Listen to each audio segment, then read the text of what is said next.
Great TV time. We got a gadget for you this week, and we go cuckoo for cocoa, our secret ingredient this week. A crack of beer and fire it up.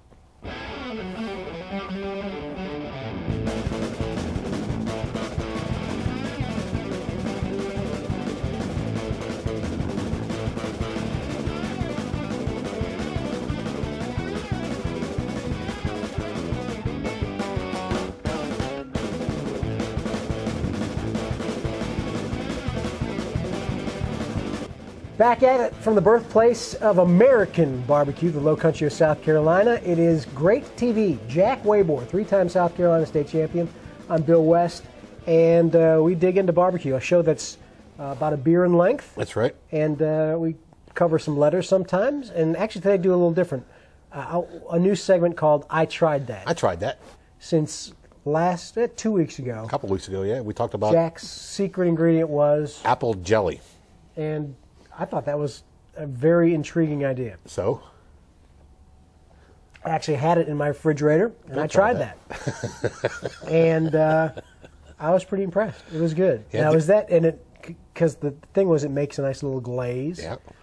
And it pretty much neutralized, it didn't scream of apple jelly to me, but just had a little bit of sweetness. Did you put it on the stove and get it a little warm? A lot of times if you put it on the stove, jelly will kind of melt down a little bit so you can put it on the end of your paintbrush, and then it'll go ahead and glaze right on. Either way, certainly when it hits the hot meat, it'll gel up a little bit, melt it right on in.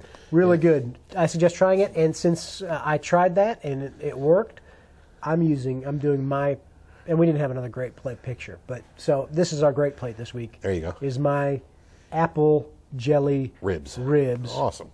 And also use the seasoning from Albuquerque Seasoning. Yeah, I'd like to, I tried that as kind of a new thing, and I think that it's a great way for the viewers to get in touch with us. And certainly if you send us an email at bill@greattv.com or jack@greattv.com and said, just say, hey, I tried that and it worked or it didn't work. Certainly we want to hear all the different sides of what goes and what doesn't go.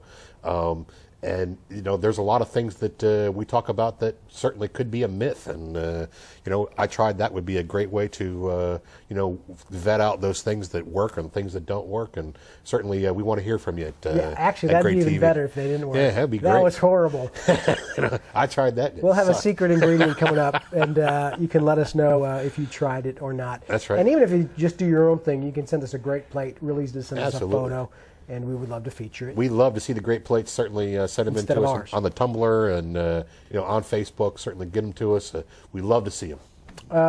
Gadget time here today, and you always get some crazy gifts and things. And this actually, I thought this might be something appropriate to try. This is a smoker bag, a company called Cameron's. I have not tried it, but it's got the alderwood chips built right in. For oven, grill, or campfire. Excellent. And, I got that. Have you ever used anything like that? I have not used anything like that, but it is intriguing. It's basically, I've seen these little smoker pans that have the sliding door. Right. I was going to say, I was thinking about the same thing, Bill, with a little smoker pan. A lot of the chefs use, they've put smokers in their kitchen. They'll put a pan on top of the stove and put some sawdust or some chips in it and create smoke that way. It sounds like the sawdust is right in the bag somehow. So they use some sawdust, and I guess it's perforated somewhere in there because I can smell it. Yep, it smells good too. Smell that again? No. Yeah. It's got the recipes on the inside. Of course, they're being alder. They're featuring salmon on the front. Is that a typical alderwood smell? It smells like alder. It really does. Because I don't know the woods, but that's. I like that. You wouldn't be able to put it in front of me, and I would say that's alderwood, but it certainly does smell good. This is kind of a handy little thing, so you could use it on the grill if you're just in a pinch and wanting to smoke some stuff easily, and you seal it up, and it's going to trap it all in. Yeah, it says for the oven, grill, or campfire. I'm not going to say that it might be something you want to put in your oven unless you want your house smelling like alderwood smoke, but certainly on the grill or in the campfire probably would be a good thing. There's so little sawdust in there, it's not going to do too much. But if it's sealed up good, it's not going to. Maybe we'll hear from the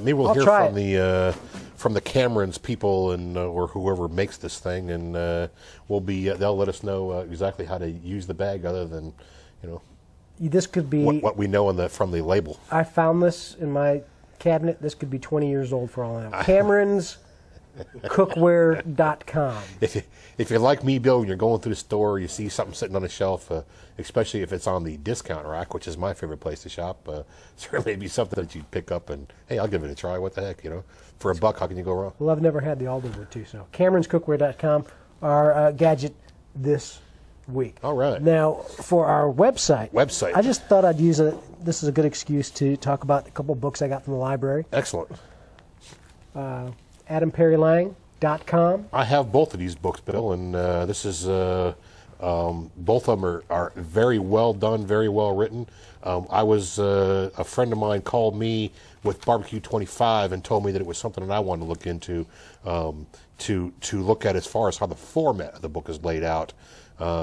There's some people out there that kind of want Jack to get into the cookbook world, and I think this is really a neat book because it's kind of set up. You can see that the pages are thicker in it, and they're all I don't know, moisture proof, I guess, more or less. Yeah, so you can wipe it off, I guess, is the thing, which I thought was really smart. But I got to tell you, it's well done. The recipes in it are good, and you can see that the processes in it are kind of cool. The pictures are awesome, I got to say. I just love the artwork on that. And then I started digging into this, and he knows the stuff. Yeah, Adam Perry Lang is one of my barbecue mentors. I don't know if you want to call him a mentor. Adam and I have never met each other, although when we go to the NBBQA show, I'm hoping that Adam Perry Lang will be there. I will have my book there, so because I'm a cookbook collector of sorts, and I'll get him to sign my book. I'm hoping he'll be there. But anyway... So that's simple, like 25 of the prime recipes you need. This is like... deep down. Yeah, serious barbecue, and I got to tell you, it's a great resource right there.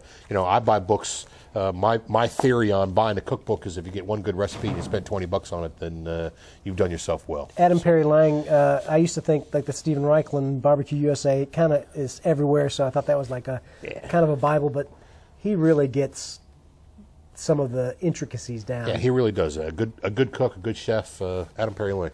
AdamPerryLang.com. How about our secret ingredient this week? Secret ingredient. Where is our ingredient today? Is it back behind us? You might not be able to reach it. I said cuckoo for? Cuckoo for cocoa. This is standard everyday 100% Hershey's cocoa. And I use cocoa in a lot of different applications. Cocoa will bring bitter to your profile. When you use this in baking, of course, you're going to put a little oil in it, and then you're going to sweeten it, and it makes chocolate, as you know, chocolate. But if you were to add a little bit of this to your rub or into your sauce, you'll bring a little bit of a bit more bitter flavor to it. Cocoa and coffee are very similar to their flavor profiles. What about Quick? Quick. No, Quick is already sweetened. Okay. So that is unsweetened cocoa right there. And I'll sometimes, especially if I'm making a pot of chili or want to do something that I want to bring a little more of a bitter flavor to, I'll over the iPad there. Awesome. I'm sure Stephen Jones would be proud. Yeah. Cocoa. That's good. So what would be a typical rub or a sauce? I'm more chili. I will put it into a rub, but it always goes into my chili. I always add some bittersweet chocolate, and that's really what this is. Is powdered bittersweet chocolate. Have you ever had like the sweet or the hot infused chocolates? The Chipotle chocolates? Yeah, buddy, that's good stuff. That's awesome. Yeah. So that kind of would give it a little bit of that same kind of compliment. It would, and cocoa beans and coffee beans are similar in characteristics and flavors, and sometimes I'll use coffee, sometimes I'll use cocoa, whatever it is that you want to bring that flavor. Because Bill, when you're going through the flavor roller coaster, bitter is one of those things that you want to bring to the table, but you don't want to bring it so that you would know that it's bitter, but you'd want some bitter in your flavor, because we know you taste sweet, sour, salt, bitter, and umami. Those are the flavors that you're going to bring. And we still have to do an umami show. Yeah, I was in the grocery store today, Bill. And I was checking out the specialty section, and I'm a fan of fish sauces, and we've talked about fish sauces before. And the grocery store I was in had probably 4 or 5 fish sauces, and a couple of them I'd never seen before, and it was all I could do not to put them in my grocery basket and bring them along with me because fish sauces intrigue me and they always have. Huh. So, well, that'll be another one. cocoa, good Cocoa, stuff. our secret ingredient. If you have any ideas for future shows or great plates, send us your pictures. That's right. Suggestions. Ask anything is what the button says at greattv.com. Yeah, we certainly like to get that viewer mail. I love answering the questions when they come in. I'll get right back to you as quick as I can. And most of the fellows who we get together with, when I usually send back the response, and it usually takes us a couple of weeks to get them on the show. But we'll certainly get you on the show and send us your great plate. When you get done. Also, sign up for our email list at greattv.com. It doesn't cost anything. We're not, we basically want to send out some reminders of when we post the show up, or and especially on iTunes. Sometimes we don't really have a way of tracking people who are watching it, and we know people are out there because they're sending us emails and stuff. So please do that. Friend us on Facebook, and check back with us next week. As soon as you can, send it to Jack at greattv.com, Bill at greattv.com. All right. Remember, gang, it's always important to think global, buy local, stay sustainable, and for goodness sakes, hug your mama.